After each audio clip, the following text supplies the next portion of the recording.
തെരഞ്ഞെടുപ്പ് ഫലം തിങ്കളാഴ്ച അറിയാം. കണക്കുകൂട്ടലുകളിൽ മുന്നണികൾ. എക്സിറ്റ് പോൾ ഫലങ്ങളിൽ പ്രതീക്ഷയർപ്പിച്ച് UDF. പ്രതീക്ഷ കൈവിടാതെ ഇടത് ക്യാമ്പ്. കൂടുതൽ താമരകൾ വിരിയുമെന്ന് BJP.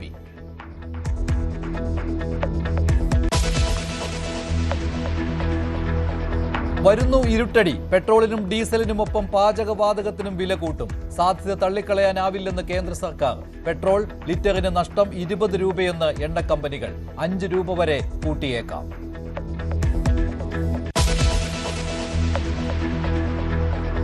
പാചകവാതക വില വർധനയ്ക്കെതിരെ സമരത്തിലേക്ക് ഹോട്ടൽ ഉടമകൾ. നടപടിയില്ലെങ്കിൽ ബുധനാഴ്ച ഹോട്ടലുകൾ അടച്ചിടും.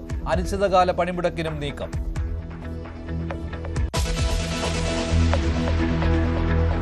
മോഷണക്കുറ്റം ആരോപിച്ച് 6ാം ക്ലാസ്സുകാരനെ ഫാനിൽ തലകീഴാക്കി കെട്ടിത്തൂക്കി. സംഭവം പുനലൂർ വെട്ടിത്തിട്ടയിലെ ലിവിംഗ് വാട്ടർ ബോർഡിംഗ് സ്കൂളിൽ. വാർഡനും പാചക തൊഴിലാളിയും കസ്റ്റഡിയിൽ. 500 രൂപ മോഷ്ടിച്ചതിന് വിരട്ടിയതെന്ന് വിശദീകരണം. ജീവനക്കാരുടെ വീഴ്ച സമ്മതിച്ച് മാനേജ്മെന്റ്.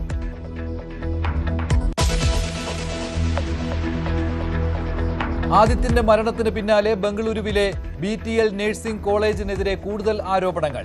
അധ്യാപകന്റെ പീഡനം കാരണം കൂടുതൽ കുട്ടികൾ പഠനം ഉപേക്ഷിച്ചെന്ന് സഹപാഠികൾ. മാനേജ്മെന്റിനോട് പരാതി പറഞ്ഞിട്ടും നടപടിയില്ല. കോളേജിനെതിരെ പോലീസിൽ പരാതി നൽകാൻ മാതാപിതാക്കൾ.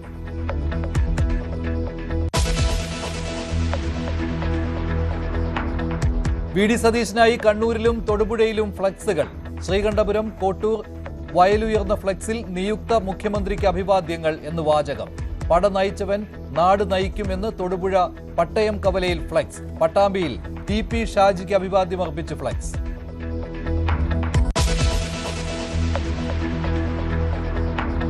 ചർച്ചയായി G സുധാകരന്റെ പ്രസംഗം. കമ്മ്യൂണിസ്റ്റ് പാർട്ടി വിട്ടിട്ടില്ലെന്നും അംഗത്വം പുതുക്കിയില്ല എന്നേ ഉള്ളൂവെന്നും സുധാകരൻ. ബഹുമാനപ്പെട്ട പിണറായി സഖാവെന്നും വിശേഷണം. ജനകീയ സ്വതന്ത്രമായിട്ട് മത്സരിക്കുന്ന ഒരു പാർട്ടിയായിട്ട് ഞാൻ ചർച്ച ചെയ്തിട്ടില്ല. 6 മാസം മുമ്പേ തുടങ്ങിയതാണ് ചർച്ച എന്നൊക്കെ ബഹുമാനായി പിണറായി സാഹു പറയുന്നു. ഇങ്ങനെയാണ് പറയുന്നതെങ്കിൽ ഈ ആഭ്യന്തര വകുപ്പിന് കിട്ടുന്ന കള്ളക്കണക്കുകളായിരിക്കില്ല. സ്വതന്ത്രനായി തന്നെ തുടരുമെന്നും സുധാകരൻ.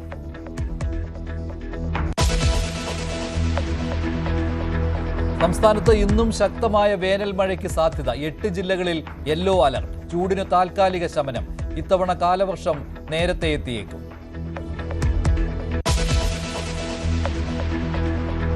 ബംഗാളിൽ കേന്ദ്ര ജീവനക്കാരെ തെരഞ്ഞെടുപ്പ് ജോലിക്ക് നിയോഗിച്ചതിൽ തെറ്റില്ലെന്ന് സുപ്രീം കോടതി. തൃണമൂലിന്റെ ഹർജി തള്ളി. 15 ബൂത്തുകളിൽ റീപോളിംഗ് തുടരുന്നു.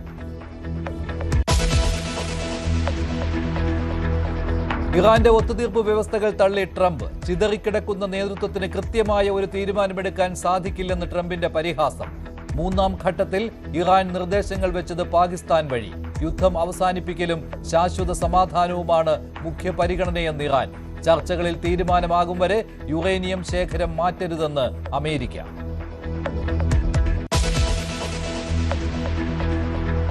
യൂറോപ്യൻ യൂണിയന് മേൽ 25% അധിക തീരുവ ചുമത്തുമെന്ന് അമേരിക്കൻ പ്രസിഡന്റ്. യൂറോപ്പിൽ നിന്ന് US ഇറക്കുമതി ചെയ്യുന്ന കാറുകൾക്കും ട്രക്കുകൾക്കും പുതിയ താരിഫ് ഭീഷണി.